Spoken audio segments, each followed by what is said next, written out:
Hey there, Facebook friends. So I came on tonight because I have quite a few people that I know of who are going to be going through the holidays alone. Maybe they just, started a divorce process or separated in the last few months, and this is a holiday that they're spending by themselves, and it may be the first in 20 something years. So I wanted to come on and give just a little heads up on some things that we can do to help ourselves. I am, let's say, single for a very long time, so I obviously have spent some holidays alone. And as a single mom, a newly divorced mom way back, I remember when I had to split the kids up on the holidays. So, for the first time in my life, I was alone on Christmas Eve. And it was, I can say depressing. It was also really hard to be a single mom and have the kids and do everything by yourself, everything from picking out the tree and decorating it all the way through to buying all the gifts and making all the money to pay the bills, et cetera, et cetera. So you could start feeling sorry for yourself, put on the woe is me and all that. And I got to tell you, I've done it all. I've been in the woe is me. I've been in the wow is me. I've been in like having people with you on a holiday to not having people with you on a holiday, or being alone versus being with a group of people. I have to say, no matter where you are or what you're doing, if you're not happy with yourself, it doesn't really matter. So I would say that if you are going to be alone on the holiday, maybe it's time to create, or this could be your first year doing so. Do what I did, create a new tradition for yourself, whatever that is. Even if it's something as simple as pouring yourself a glass of wine or grape juice if you don't drink, and setting the table pretty and making yourself a meal that you would normally make. Or go to a bar and sit at the bar and eat, because there are plenty of people who do that on a daily basis, and the bartender knows, the bartender's never seen it all. So you don't have to feel bad about it, whether you're a female or a male. You can go have yourself a really nice meal, bring a crossword puzzle, that's what I used to do, and feel good about you. Feel good about taking in the breath of life. Decide that your future is beautiful. Even if you don't feel that way, decide that it is going to be, because it's really up to you what it is that your future is going to look like. It's not like we walk into the future that we're not preparing for. So if you're preparing for something amazing, you're going to walk into amazing. If you're preparing for yuck and loneliness and everything else, you're going to keep walking into yuck and loneliness. So we get to say in our mind, in our hearts, the way we want to feel this holiday season. Another thing that I did is really envelop myself in the season. Like, just decide that this was about, for me as a Christian, it was about Jesus, and it wasn't really about gift giving and all that. And so we tend to forget, so let's bring it back. Bring back the real true meaning and delve into it. If you're Jewish and it's Hanukkah, understand that meaning better. Another thing that I did a couple of years was volunteer at a nursing home. Talk about people who are so happy to see you. If you have a talent, like my daughter, I would bring her when she was younger and she'd sing. But if you don't have a talent, you can literally, just read to the elderly. You can call up your local nursing home, say, hey, I really would like to volunteer, and I don't have much to offer, but I can read, I can do this, I can do that. And some people, you can teach people how to knit. I can't remember exactly. I used to just sit there and talk, feed people who didn't have anyone to feed them. They didn't have any relatives. So that's a real way to feel better about yourself when you see someone else's life and the shape that they're in. It's very hard to get old. And when they see you, they light up and they think that like the world of you for, coming to see them and for helping them in any way. So that's something that you can do.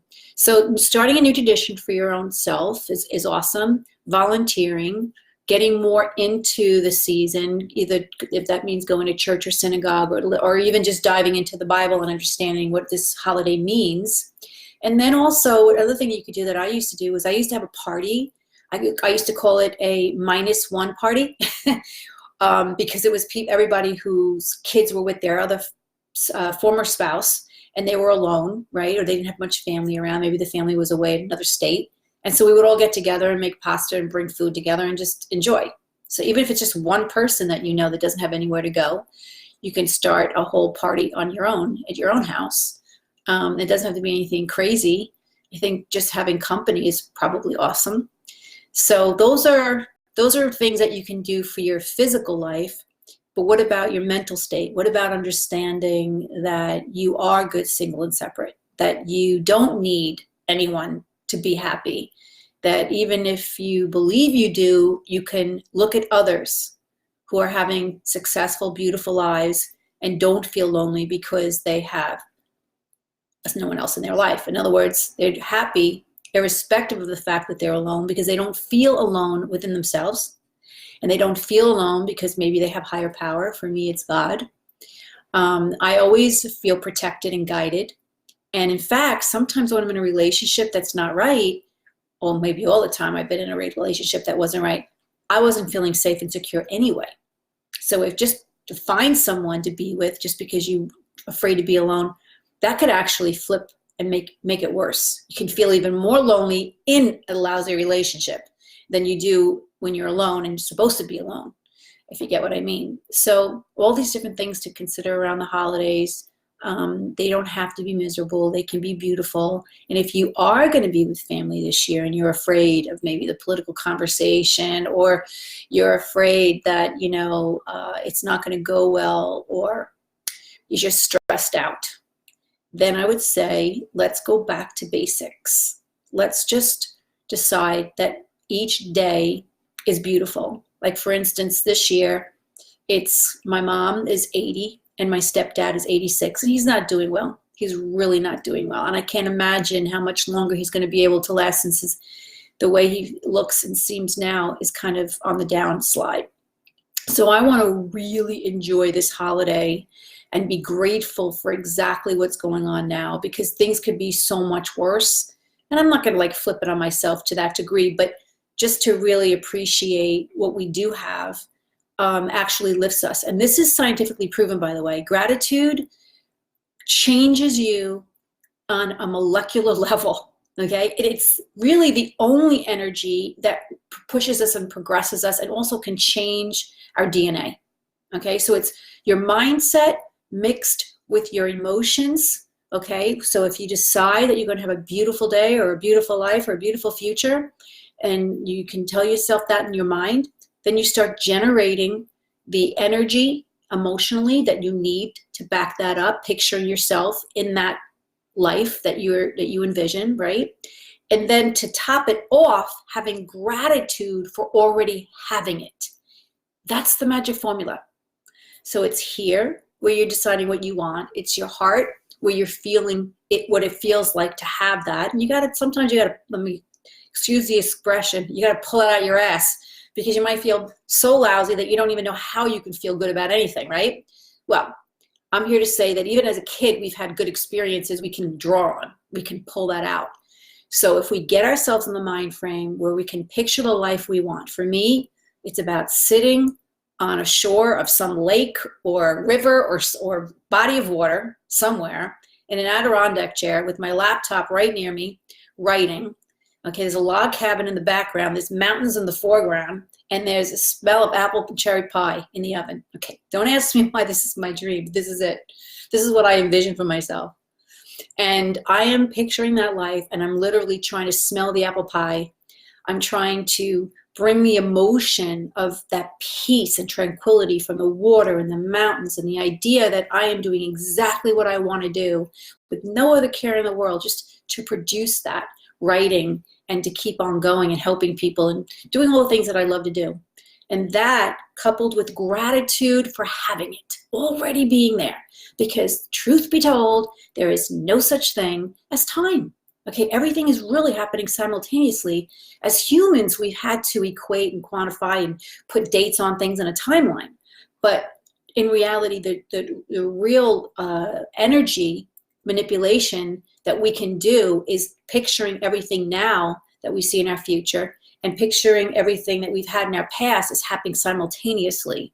So this way you can manipulate the energies, and you can manipulate in your mind how you feel about them, right? And you can manipulate in your mind what you want to see moving forward through space and time, because time's not passing you by, you're walking through time. Okay, so if we can gather that kind of emotion that lets us know that we're already there and we're so grateful for it, like, thank you so much for this amazing life, to live by the water and to be in an Adirondack chair all day and just write, and to be able to make apple pies in the background, have a log cabin and see mountains every day.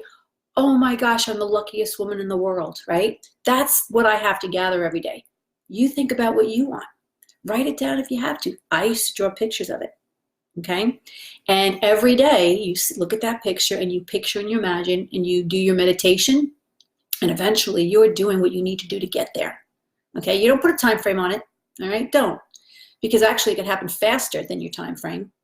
And if you do put a time too much control over it, you won't have as much serendipity. It won't be as spiritually derived, and you won't be led and guided in the best path, in the best way possible.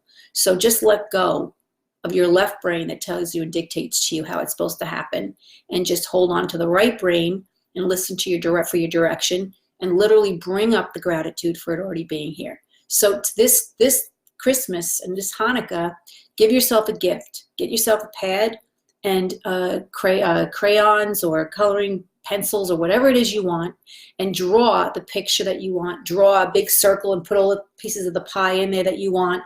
Maybe you want to spend 30% of your time working and 60% of your time helping others, and whatever it is that you want to do, in any way you want to express it, put it down on paper and make it concrete, and then start meditating. And even if you spend your Christmas Eve evening or your Christmas Day doing what you want. Oh, you know what I used to do every year for quite a few years when I didn't have my kids on Christmas Eve? I went for a late afternoon, like maybe 4 or 5 o'clock hike in the woods, like in a beautiful setting. Sometimes I would be going in during the snow or whatever, and it was beautiful. And I would meditate in there, or pray, and just become part of nature. I love doing that. That is like one of the most awesome ways to spend a holiday like Christmas. And total gratitude for being here. Obviously, if you're a Christian or if you believe in Jesus, you can be concentrating on that. If you're a Jew, you can concentrate on the beauty and the happiness of Hanukkah and what that means. And then just sit there in meditation and suck it all in, because the forest, the woods, whatever it is bigger than you are, and offering you so much energy to lift you. Get you right out of the doldrums, scientifically proven. You're actually created to connect to the earth. Your endorphins will start sparking. You will be a totally different person by the time you come out. Then you get home and you make yourself a really nice meal, or call up a friend who may be alone and do that together, or even just watch your favorite movie. Rent one. Rent your favorite movie or take it out of the library for free, and enjoy that moment that you get to feel good, okay? And you get to do what you want to do. And on the flip side, if you are not well, if you're ill, I spent one Thanksgiving in a hospital for 2 weeks straight. It was my birthday and Thanksgiving. 2 weeks. I wasn't allowed to eat. I was in extreme, horrible pain, waiting for a surgery, an abdominal surgery. It was a nightmare. And then I had complications after the surgery. That's why it spread out to 2 weeks. And I remember needing to hold on to that, to hold on to just moments where I could just imagine a better future. I think I did, a 24-hour marathon on TV of Michael Rowe in Dirty Jobs. I think his voice got me through like a couple of days worth of suffering. He's a very soothing voice. I don't know if you ever heard of him, Mike Rowe, R-O-W-E. Look him up. He's really cool. And it was a challenging 2 weeks, obviously. I mean, my doctor told me that I probably could have died in 2 months from that date if they didn't catch the surgery and do it when they did. So that was kind of a gift. And the problem that they fixed in my abdomen, he said because of it, I would be very supercharged. I'd be feeling very like superhuman. And he was right about that. So I had to look at the bright side, that I'm going to feel better coming out of this. So no matter what pain we're in, no matter what's going on in our lives, there is something we can grasp onto if we ask to be shown. All right. So if you're going through some real tragedy, if you're going through some hardships, hold on to the minutes that you can. And I remember going through, my dad was diagnosed with cancer, and he had just been re-diagnosed at Thanksgiving time. And so we went through Christmas knowing that it would be probably our last Christmas with him. And it was terrible. I'm not going to lie. But looking back, I relished in that. Like, we really enjoyed every single minute. We put him in his pajamas, and he came into the living room. His mother and father were still alive, and we didn't let them know how sick he was. So he was trying to be really brave. I can remember it like it was yesterday. And he did really well. He pulled up the energy to be able to sit there with them and act like everything was okay, but all the rest of us knew what was going on. And I'll always have that as a memory, obviously. And the idea of, instead of concentrating on the fact that he was dying and really concentrate on the fact that he was living and enjoying that moment, that's really all we needed to do. I mean, and we gave him the best last Christmas, and we got to enjoy the best last Christmas. And then, so that he did die that early March. But from the time he was gone until probably very recently, I've always felt him. I mean, he literally came to me in very profound ways, and that was, consequently, I read the book We Don't Die, because I knew he was trying to talk to me. I knew he was coming to me in different ways. And it led me to realize, after 20-something years of research and study and understanding energy and what we're made of, and knowing that energy and what we're made of cannot die.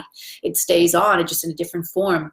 And then reading so many books about profound experiences people have had with their loved ones who've crossed over, and then having my own, I know that free of the body, our loved ones are so much more powerful than they are in the human form, that I never felt a disconnect. The longer and the more that I embrace my father's spirit, the more I feel his strength and his spirit. And the same with my girlfriends who have died, the same with anybody in my life who's passed on.